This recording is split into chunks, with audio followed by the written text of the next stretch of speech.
নমস্কার বন্ধুরা, কেমন আছেন সবাই? কথা ও কাহিনীর একটি ভিডিওতে আপনাদের সকলকে স্বাগত জানাই। যেদিনের ভিডিওটা আমি শেয়ার করছি সেদিন ছিল 8 জানুয়ারি, আর আমরা সব বন্ধুরা মিলে ঠিক করেছিলাম একটা পিকনিক করব।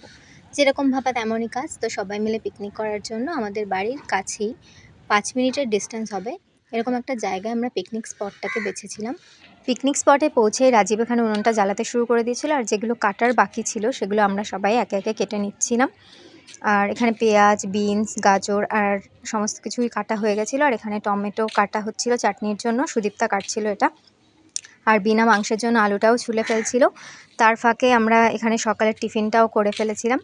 এখানে রিয়া টিফিন খাচ্ছে, আর আমি চাটনিটাও বসিয়ে দিয়েছিলাম, আর চাটনিটা প্রায় হয়েও এসেছিলো। এখানে কাজু বাদাম, খেজুর, কিশমিশ, টমেটো সমস্ত কিছু দিয়ে চাটনিটা করেছিলাম।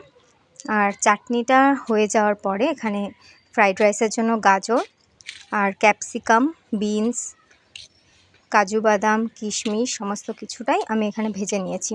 আর তারপর রাজীব চালটাও বসিয়ে দিয়েছে। আর চালটা হয়ে যাওয়ার পর এখানে আমি আর বিনা মিলে লেয়ারটা করছিলাম ফ্রাইড রাইসের।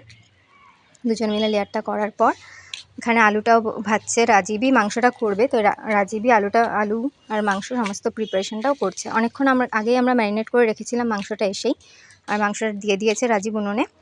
আর এখন ভালো করে সুন্দর করে কষাবেও। সবার লাইফের ব্যক্তিগত জীবনের ফাঁকে এই যে একটুখানি সময় বার করে সব বন্ধুরা মিলে একসাথে হওয়া, সবাই নিজে মিলেমিশে রান্না করা, সার্ভ করা, সমস্তটা যেন পিকনিকের আনন্দটাকে আরও অনেক বেশি দ্বিগুণ করে দিয়েছে। আর এই যে হচ্ছে মাংসটা রান্না হয়ে গেছে, মাংসটা দেখতে যতটা টেস্টি, খেতে আরও অনেক বেশি টেস্টি হয়েছিল। আর শেষে আমরা ধনেপাতার বড়া আর বেগুনিটাও ভেজে নিয়েছিলাম। রাজীব আর প্রসেন মিলেই এটা করছিল। আর এটা ভাজার পরে আমরা মেয়েরা আগে খেতে বসে গিয়েছিলাম। আর এই যে আমরা সবাই খাচ্ছি। আর প্লেটটা এই যে আমি লাস্টে চাটনি, পাঁপড়, মিষ্টি এগুলোর ভিডিও আমার করা হয়নি। আর আমাদের খাওয়ার শেষে ইমরান, রাজীব আর প্রসেন মিলেও খেতে বসে পড়েছিল।